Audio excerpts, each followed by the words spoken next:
সামনে আসন্ন দুর্গাপূজা আসছে। দুর্গাপূজায়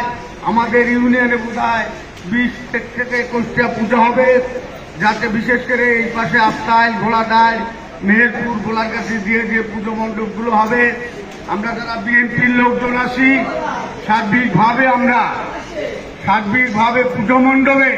যাতে কোনো রকম বিশৃঙ্খলা ওই আওয়ামী লীগের লোকজন করবে,